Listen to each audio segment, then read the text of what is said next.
The air in the Xenocultural archives was always cool and carried a faint smell of ozone and old metal. Kim Jun stood with his colleague, Lee Era, and a group of other species. They were all in a wide circular room. The walls showed stars and old maps of the galaxy. Instructor Kale moved to the center of the room. He was a Galatian. His body was tall and thin, like a willow branch. His skin had a soft blue-gray color. He had long arms, and his fingers were like delicate tools. He was old and moved with a slow, careful grace that demanded respect. "Today," Kale said, his voice a soft hum that filled the quiet space, "we look at artifacts from the Zerati, a species gone for 5,000 standard cycles. They were artists, warriors, poets of metal. Their end was a great tragedy of war. But their beauty remains." He touched a panel on his wrist. The center of the room glowed. Then shapes began to form from light. They were blades, swords of incredible design. The students, a mix of insectoid, mammalian, and crystalline beings, made soft sounds of awe. June watched quietly. He was a historian. His job was to learn and to help humans understand the galaxy. Next to him, Era leaned forward, her engineer's mind already analyzing the holograms for material density and structural composition. The blades were stunning. One looked like it was made from frozen moonlight, long and curved. Another was shorter, with a handle wrapped in a holographic pattern that seemed to move like a living vine. A third was a straight blade, but its surface was covered in tiny, complex carvings that told a story no one could now read. In their final age, Instructor Kale hummed, moving around the display. The Zerati reached the peak of their craft. This blade, the Lament of Dawn, has an edge only 1 molecule thick. It could cut through most personal armor of its time. A long, graceful sword pulsed with a faint blue light. Era nodded, impressed by the science. She whispered to June, "The energy field to maintain that edge alone must have been immense. The power source would have to be—" June just listened. He looked at the way the light sat on the holographic metal. He thought about how a hand would hold it. Kale continued, showing another. "The heart of the silent mountain. Note the harmony of its form. The curve is mathematically perfect for the aerodynamic profile of a Zerati warrior's strike in their heavy atmosphere." The students all saw the beauty. They saw the advanced technology. They heard the tragic story of a great culture that fell. It was a lesson about the dangers of war and the beauty that can be lost. June's eyes, however, narrowed slightly. He had a hobby, a simple one from Earth. He practiced Kumdo, the Korean way of the sword. He was not a master, but he knew the feel of a real sword in his hands. He knew the weight of the wood, the balance of the metal, the way a good blade was like a part of your own arm. And something was wrong. He looked at the beautiful, tragic blades. He looked at the Lament of Dawn. Its handle was too thin and smooth, shaped for a grip that seemed decorative, not secure. He looked at the heart of the silent mountain. The beautiful curve was not quite right. The point where the blade's weight would be focused felt off. It was like looking at a picture of a beautiful car, but knowing the wheels were put on wrong. Kale finished his talk about the last blade, a dagger called Tears of the Final Star. "They were perfect examples of their kind," he said, a sad tone in his hum. "A reminder that the brightest lights can go dark." The holograms kept turning slowly in the air. The light played on the fascinated faces of the students. A question formed in June's mind. It wasn't about the war. It wasn't about the lost poetry. It was about the simple, physical truth of the objects in front of him. He thought of his own simple practice stored back in his quarters. It had no name. It had no molecular edge. But it was honest. He raised his hand. The motion was human, but Instructor Kale understood it and nodded to him. "Thank you, Instructor." June began, his voice calm. He pointed at the stunning, rotating hologram of the Lament of Dawn. "Their craft is breathtaking, truly. But may I ask?" He paused, choosing his words carefully. He did not want to be rude. He was just curious. Deeply, physically curious. What went wrong with their balance? The quiet hum of the archive systems seemed to grow louder. The other students looked at June, then at the perfect blades, confused. What did he mean, balance? The computers would have optimized it. Instructor Kale's large, dark eyes blinked slowly. One of his delicate hands gestured at the hologram. I assure you, Human June, the balance was computationally perfect. The center of mass was aligned for optimal kinetic energy transfer in a swinging motion. The Zerati were master physicists. June nodded respectfully. I do not doubt their physics, Instructor. But computation is one thing. The hand is another. He stepped a little closer, though the blades were just light. He pointed at the area where the blade met the handle. Look here at the tang, the part inside the hilt. For its length, the blade's weight is front-heavy. The hilt decoration is complex, but the material is visually light. A user would feel a constant pull downward, a struggle to control the tip. And this curve. He moved his hand to trace the air near the heart of the silent mountain. It is beautiful, but the curve is not continuous with the direction of force. It would fight the user's wrist. It's as if he searched for the right analogy, as if the blades were designed in separate rooms. One room for artists to make it beautiful, one room for scientists to make it sharp and strong, and no one who actually had to use it, to hold it through a long fight, was in either room. The room was completely silent. Era was staring at June, then at the blades, her engineer's mind now seeing what he saw. The other students were uncertain, waiting for the instructor's response. Instructor Kale did not look offended. He looked deeply surprised. His forearms went still. He gazed at the human, then at the ancient, beautiful, flawed blades. For the first time in 100 years of giving this lecture, no one had ever asked about the balance. They asked about the wars, the poetry, the technology. Never the balance. The hum of the archive filled the space between them. The beautiful, tragic blades of the Zerati kept turning in the light, waiting. The silence in the archive room felt heavy. The soft glow from the holographic blades lit the faces of the students. They were all looking at Kim June. His simple question hung in the air. Instructor Kale slowly moved one of his long arms. He made a gentle gesture. The rotating holograms froze in place. The beautiful lament of dawn was suspended, its deadly point aimed at the floor. An interesting observation, Kale hummed. His voice was still polite, but there was a new tone in it. It was the tone of a teacher who had been presented with a puzzle from an unexpected angle. The balance was a product of its purpose. You must understand the Zerati worldview. He walked around the frozen image. They were a species of ultimate specialization. A warrior did not make his tool. An aesthete, a master of form, designed its shape. A metallurgist, a master of material, forged its body. A gravitic engineer, a master of motion, calculated its dynamics.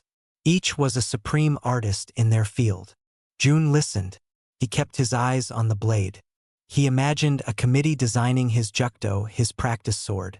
An artist would make the handle too sleek. A metal worker would use the heaviest, strongest steel. A physicist would calculate the perfect lever point. The result would be a mess. So, June said, working to understand. The balance was a compromise? A number they agreed on.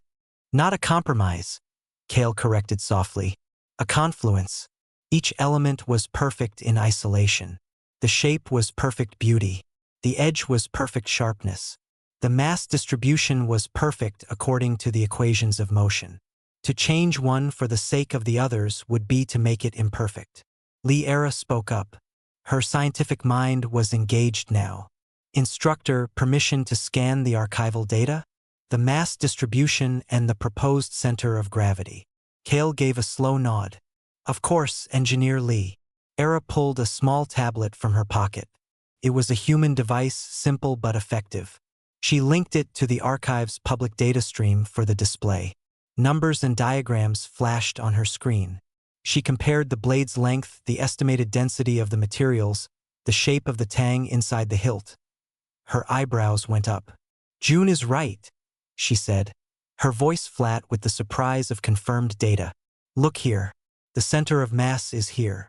She pointed to a spot on the hologram well forward of the guard.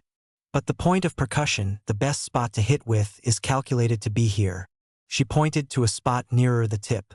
They are disconnected by a significant margin. To use this effectively, a warrior would have to adjust their grip constantly or use muscles to fight the blade's own weight. It would be inefficient, tiring.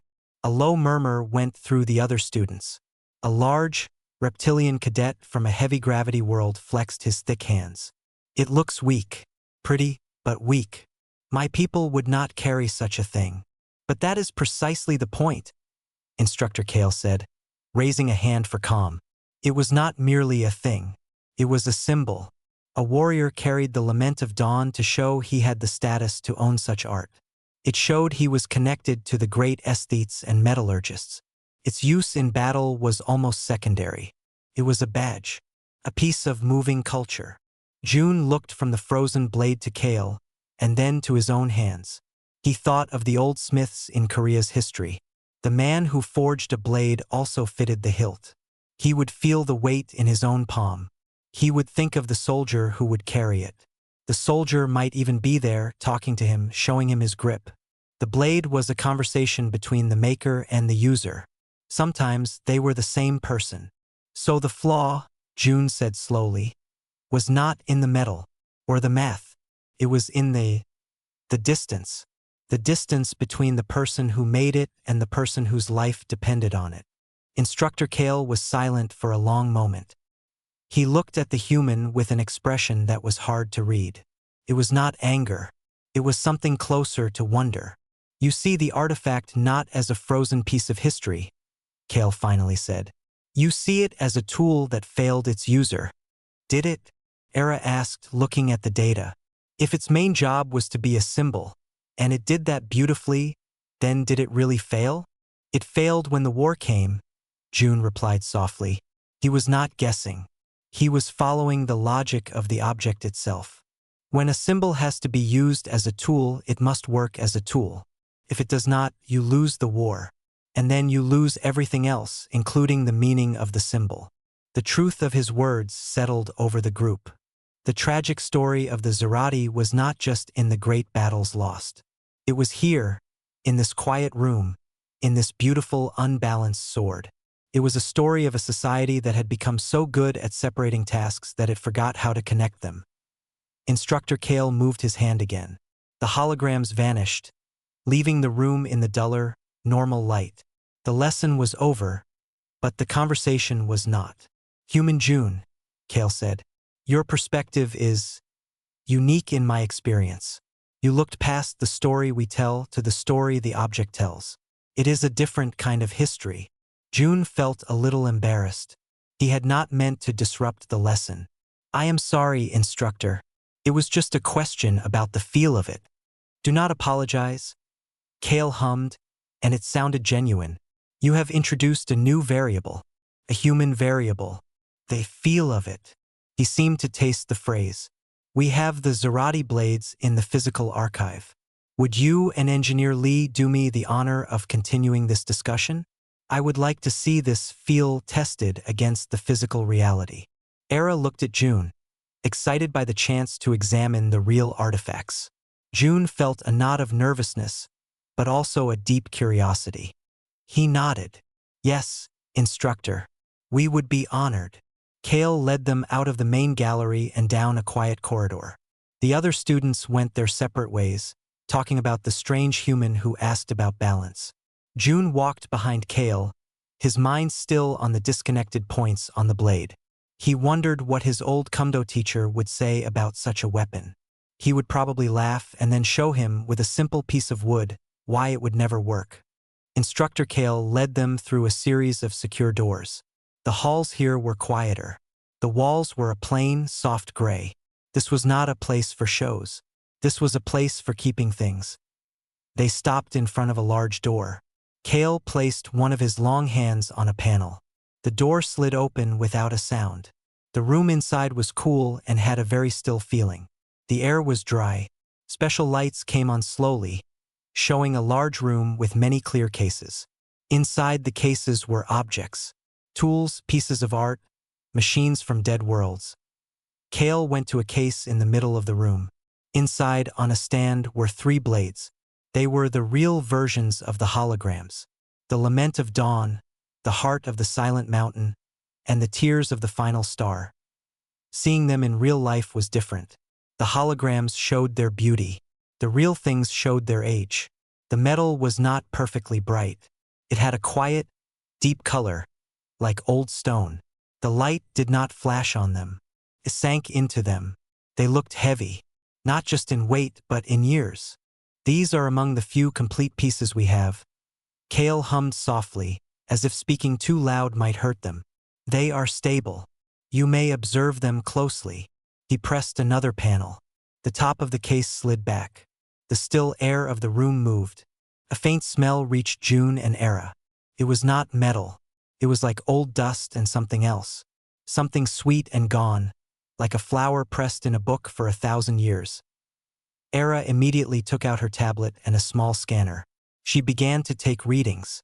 Her eyes were focused on the numbers. Density, molecular decay, structural integrity. June just looked. He did not reach for them.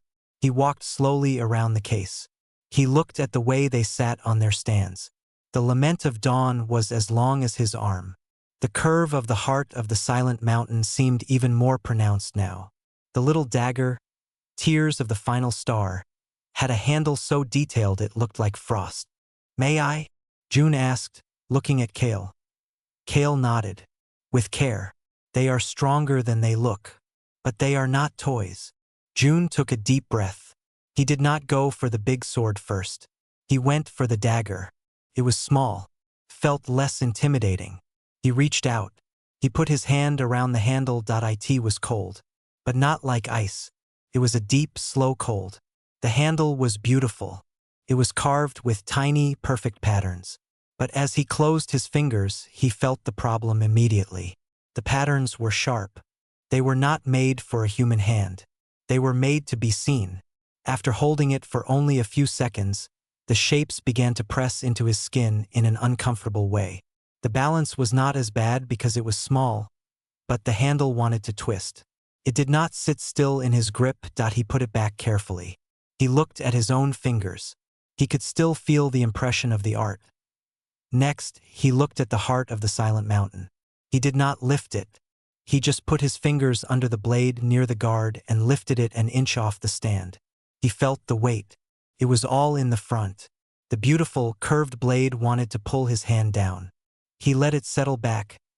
Finally, he looked at the Lament of Dawn. This was the one. The big one. The warrior's blade. He stepped to the side of the case. He wrapped his hand around the hilt. It was smooth and too thin. His fingers almost touched his palm. There was no guard to speak of. Just a slight lip. He lifted it. It was lighter than he expected. The material was advanced. But the weight was wrong. It was like holding a long, heavy stick by the very end. The point wanted to dive toward the floor. To hold it level, he had to use the muscles in his wrist and forearm to fight it. He made a slow, small cutting motion straight down. The blade moved, but it felt dead. It did not swing. It dragged. There was no life in it. No agreement between the metal and his arm. Era watched him, then looked at her scanner. The data matches what you feel. The weight is distributed with 23% more mass in the front half than an optimal human cutting tool of this length would have. The grip diameter is 40% smaller than the ergonomic ideal for your hand size. June carefully placed the sword back on its stand. His arm felt tired after just that short time. He imagined a Zerati warrior, maybe with different hands, holding it for hours. In armor. In a battle. "It's not just uncomfortable," June said, his voice quiet in the still room. "It's hostile. It fights you. To use this, you would have to be very, very strong. You would waste energy controlling the weapon instead of focusing on your enemy." Instructor Kale had been watching silently. "And what does that tell you, human June?" June looked at his own empty hand. He opened and closed it. "It tells me that being strong was part of the symbol, too. It wasn't enough to have the beautiful blade. You had to be strong enough to use it poorly. It showed you could afford to waste effort. It was a display of of excess strength. Era looked up from her scanner, shocked by the idea. That's incredibly inefficient. It's bad design on purpose. Is it bad? Kale asked. If it perfectly achieves its true goal? Its goal was not to be the best weapon. Its goal was to be the best symbol of status and artistry. In that, it is flawless. June shook his head. He was not arguing. He was just seeing the end of the story. But then the war came, and in a war you cannot afford waste. You need every advantage. If your enemy's blade is just a tool and yours is a symbol, your enemy will be faster. They will last longer. They will win. He looked at the 3 blades on their stands. They were no longer just beautiful, tragic artifacts. They were evidence. Proof of a culture that had forgotten the most important rule of any tool. The rule that even the first human who tied a sharp stone to a stick knew. The tool must help the user. It must become part of the user. If it does not, it is just a burden. The room was quiet again. The ancient blades sat under the lights, beautiful and flawed. Your people, Kale said slowly. You would not make such a thing? June almost laughed, but it was not a happy sound. We have, many times. We make beautiful, useless things to show status. But our best tools, our simple, good tools, they follow a different rule. The rule of the hand. He held up his hand. The maker thinks of the hand that will hold it. Sometimes the maker's hand is the same hand. The smith who forges a sword for his village. He knows the men who will use it. He has seen them work. He has shaken their hands. The balance is not a calculation. It is a memory. It is in here. He tapped the side of his head. And in here. He tapped his muscle. His arm. Kale's large eyes were fixed on June. Show me, he hummed. The sound was low and curious. You have spoken of the feel. You have identified the flaw. Can you show me the correct feel? Not with numbers. With a thing. June looked at Era. She shrugged, but her eyes were bright. She was an engineer. She loved the idea of a demonstration. Okay, June said. I can try, but I will need to use a materials printer. And I need a space where I can move. Instructor Kale gave a slow, deliberate nod. The archival workshop is at your disposal. I wish to see this memory of the hand. The archival workshop was a wide, clean space. It had printers and fabricators and tools from many worlds. The air here was warmer and smelled of clean metal and energy. Unlike the quiet archive, this place hummed with a low, ready power. Instructor Kale stood to one side, his forearms folded. He watched. Era stood next to June at a large materials printer. She was already calling up specifications on the screen. What do you need, June? She asked. Her fingers moved quickly. Standard steel alloy? Something lighter. June thought for a moment. He was not making a weapon of war. He was making a teacher. A thing to show an idea. Nothing fancy, he said. Just a simple, strong polymer. Like the practice swords back home. It needs to have some weight. Not too much. It needs to feel real. Era nodded and selected a material. It was a dense, durable plastic-like substance. It was simple and could be made quickly.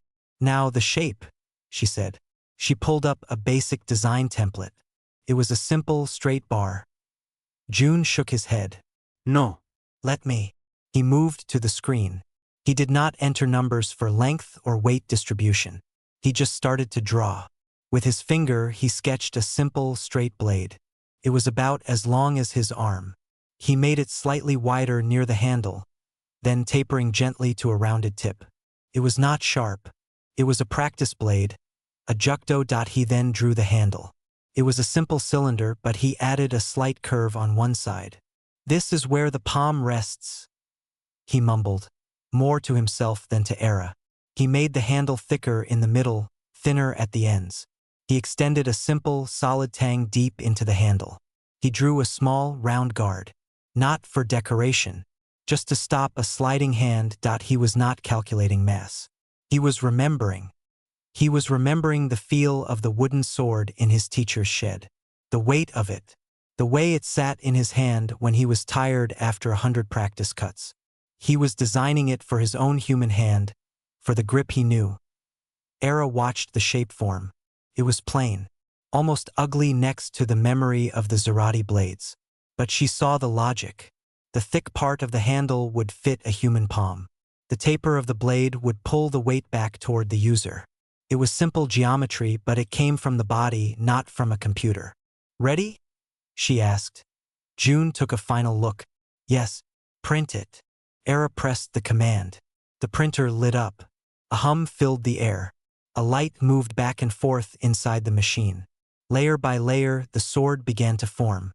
It was a slow process, but in minutes it was done. The machine door opened. Inside, on a tray, lay the sword.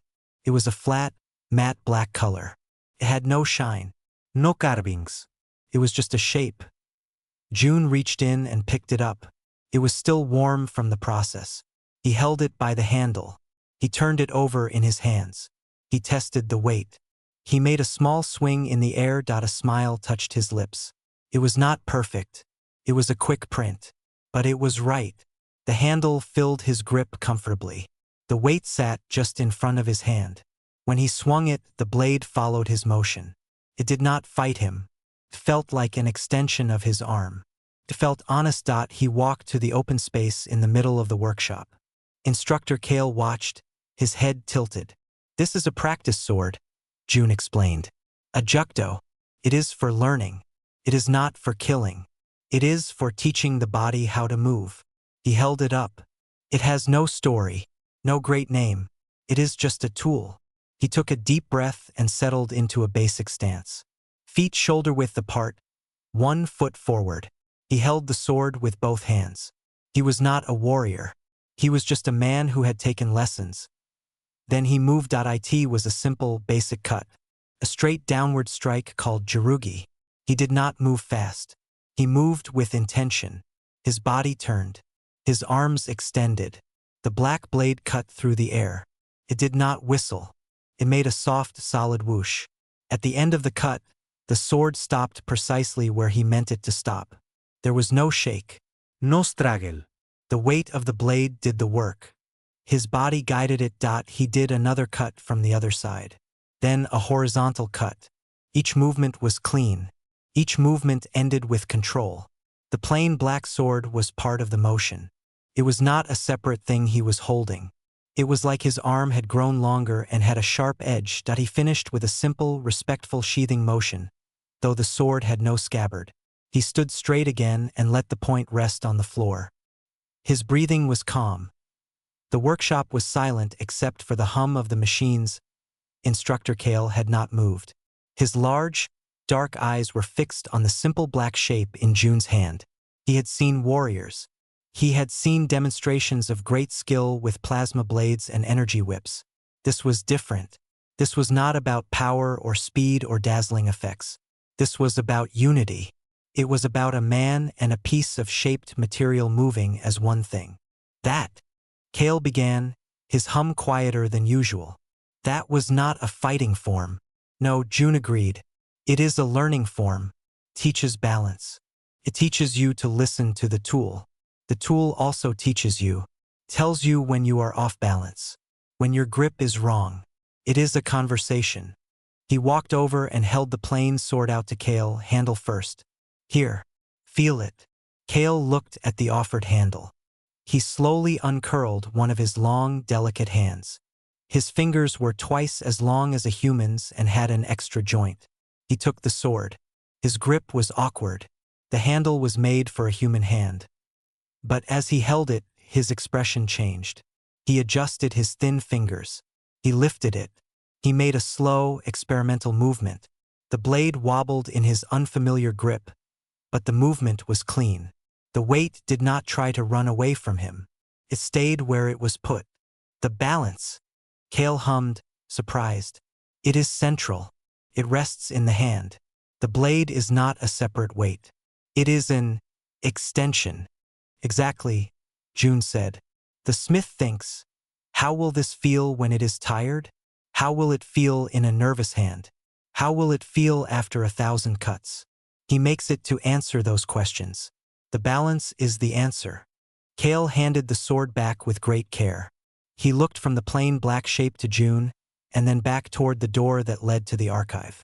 To the beautiful, unbalanced blades of the Zerati. You said it was a conversation, Kale said. With the Zerati blades, the conversation was one-sided.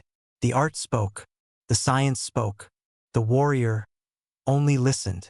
And then he fell silent. He turned his gaze fully to June and Era. Your people. This simple, continuous conversation between the hand and the tool. This is common? Ara ang suwarat. For most of our history, yes.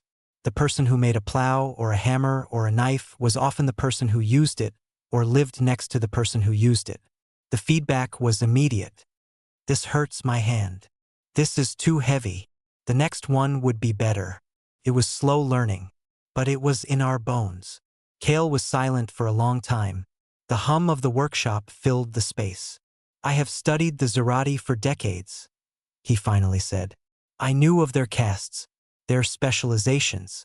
I taught it as a fact of their culture. I never understood that the flaw in the blade was not an accident. It was the whole point, and it was also their doom. He looked at the black practice sword. And this simple thing, it holds a different truth. Quieter one, but perhaps a stronger one. He seemed to come to a decision. Come. We are not finished. The lesson must be updated. Instructor Kale led them back through the quiet halls, but not to the secure archive. He went to a different part of the station. This area had offices and study rooms.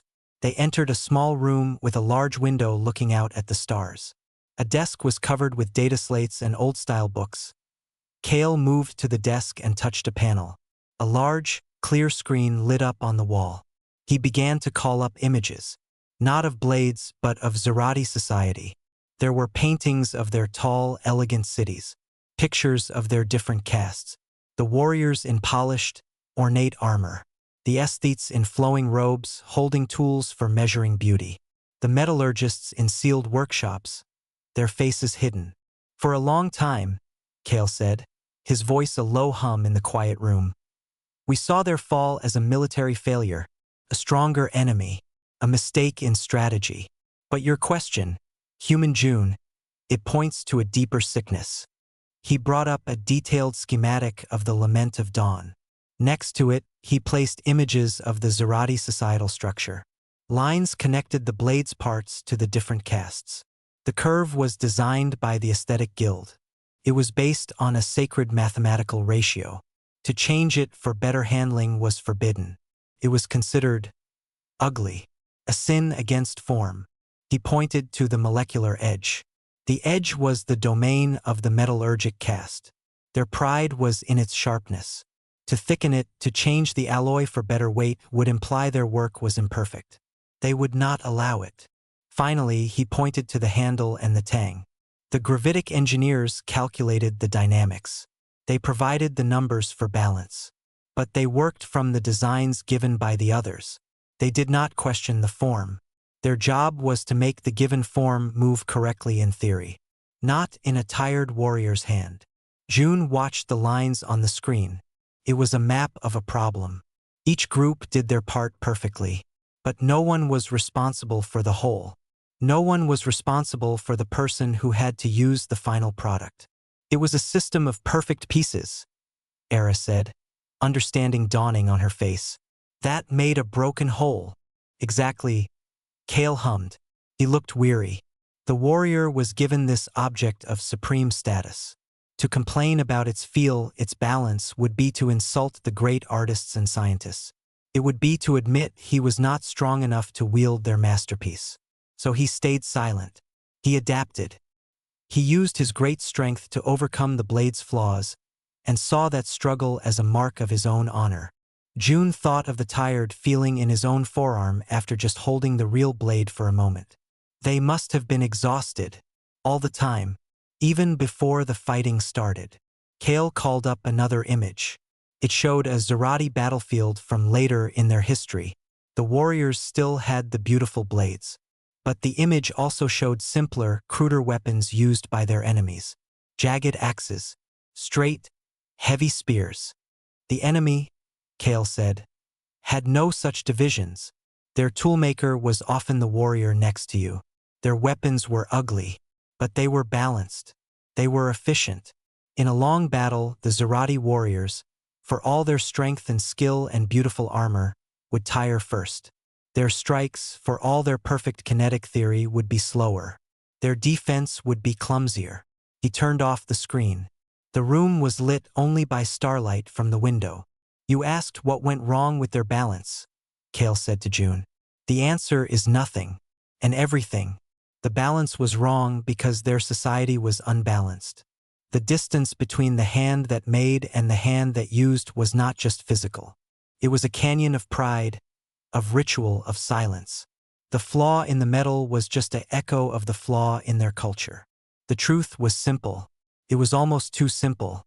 A great, starfaring civilization brought low, in part, by a bad handle. Era broke the silence. So it wasn't a tragedy. It was an inevitability. A system that cannot feel feedback will break. June looked at his own hands. He thought of the countless human hands that had shaped wood and stone and metal. The feedback was immediate. A splinter, a blister, a tool that broke. It was painful sometimes, but it was real. It kept them honest. In our history, June said slowly, we have had such divisions too. Kings far from the people. Leaders who never held the tools of their workers. It often led to bad times, to revolutions. The feedback came, but it was violent. The lesson was learned in blood. He looked at Kale. But we always had the other way too. The village smith. The farmer fixing his own plow. That thread never broke. It was too important. It was how we ate. How we protected our homes. That conversation between the hand and the tool. It was survival. Instructor Kale stood by the window, his slender form outlined by the stars. He was quiet for a long time. The Galactic Commons values specialization, he finally said. It is efficient, but we have safeguards, feedback loops, cultural exchanges. The Zerati had none. They perfected isolation. He turned from the window. His large eyes reflected the starlight. Your simple blade, human June. It is more than a practice tool. It is a testament to an unbroken line. A line of making and using that was never allowed to split. That is your people's artifact. Not the terrible weapons you later built, but this quiet, continuous understanding. He moved towards the door. Come. There is one more thing to do. The archive display for the Zerati blades is incomplete. Tells only part of the story. It must tell the whole story. And for that, it needs a new piece. June and Era followed him, the weight of the new understanding sitting quietly between them. The story of the Zerati was no longer just a lesson about lost beauty. It was a warning about disconnection. And June's plain black jucto was no longer just a piece of plastic. It was a reply to that warning, spoken in the silent language of balance. The main gallery of the Xenocultural Archives was quiet. The soft lights had dimmed for the station's night cycle. Only a few cleaning drones hummed softly as they moved across the floor. The space where the Zerati blade holograms had glowed was now dark and empty. Instructor Kale stood in that empty space. Kim June and Lee Era stood beside him. June held the simple black practice sword. It felt solid and real in his hand. Kale worked at a control panel on the wall. His long fingers moved with purpose. The old display told a story of art and tragedy. He hummed, almost to himself. It was a good story, but it was not the true story. The true story is in the failure, and in the alternative. The panel beeped. The air in the center of the gallery shimmered. The three beautiful Zerati blades reappeared as holograms. The lament of dawn, the heart of the silent mountain, the tears of the final star. They rotated slowly in the air, perfect and sad. But Kale was not finished. He entered more commands. Next to the shimmering Zerati blades, a new hologram began to form. It was not a detailed, glowing masterpiece. It was a plain, solid, matte black shape. It was the exact copy of June's practice sword. It hung in the air beside the others, looking very simple and very out of place. Now, Kale said, He pressed a final button. Lines of light appeared under each of the Zerati blades. Text appeared in the common galactic language. June and Era read it. Under the Lament of Dawn, it no longer talked only about its molecular edge. It now said, "Note, the handle is designed for aesthetic purity, not for secure grip. The balance point is 42% forward of the optimal location for efficient use, requiring the wielder to expend significant energy to control the weapon. This reflects the social distance between the maker and user castes. Under the heart of the Silent Mountain, the curve follows a sacred ratio, not an ergonomic or kinetic ideal. The disconnection between its center of mass and its striking point would cause fatigue and reduce combat effectiveness over time. Under the tiers of the final star, decorative patterns on the handle impede a secure grasp. Function was secondary to symbolic display. The descriptions were cold, clinical. They did not destroy the blade's beauty, but they framed it. The beauty was now part of the problem. Then Kale moved to the text under the plain black sword. June and Era read what he had written. Comparative artifact, human practice sword, Jukto. Kulture, Terran, Korean tradition. Material, basic polymer, modern reproduction. Purpose, teaching tool for body mechanics and balance. Analysis, design prioritizes ergonomic grip and weight distribution aligned with the user's natural joint movements.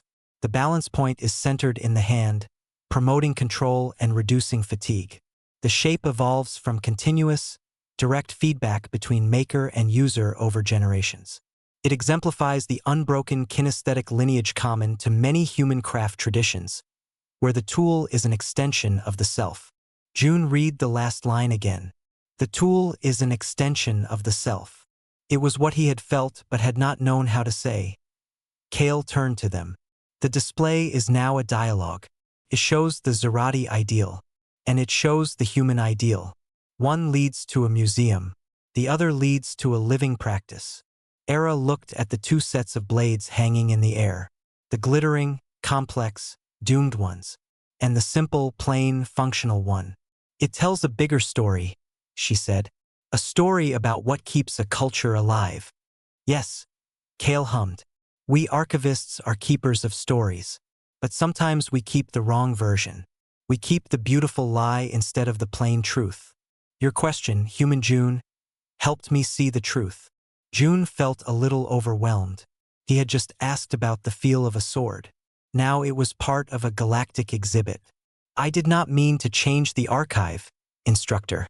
But you did, Kale said. And that is good. Knowledge should change. It should grow. You have given us a new lens. A human lens. He seemed pleased with the term. We can now look at other artifacts. Not just weapons, machines, tools, clothing. We can ask, did this help its user, or just impress its viewer? The answer will tell us much about how that society worked, and why it might have fallen. He looked at the black Jukto hologram. This is now part of the permanent collection. The physical one you hold can be stored here as the reference object. June looked down at the simple sword in his hand. It was just a piece of printed material. But it meant something now. It was a messenger from all the human hands that had ever shaped wood and metal to fit their own palms. He held it out to Kale. Then it belongs here, June said. Kale took it with great care. He held it not as a weapon, but as a precious piece of evidence. A piece of a different way of thinking. Thank you, Kale said. It was a simple phrase, but it carried great weight. The three of them stood for a moment in the quiet gallery. The four blades, three of light and one of darkness, hung silently together. They told a complete story now. A story of separation and unity. A story of a culture that spoke in perfect, isolated notes, and a culture that hummed a continuous, connected song. The cleaning drones moved around their feet. The station slept. But in this room, history had been quietly corrected.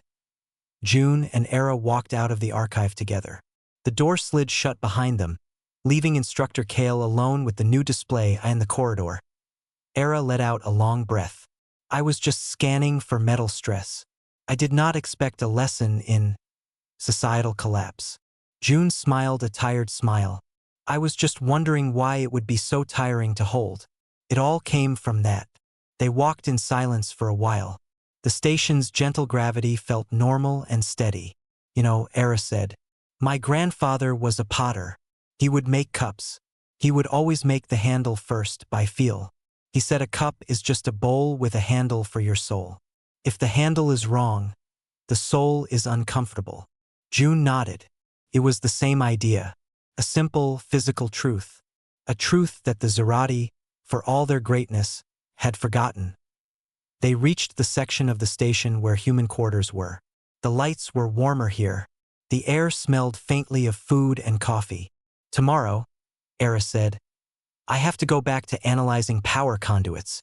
And I have to write a report on trade routes, June said. They were just two humans doing their jobs. But for a moment, they had touched something deep.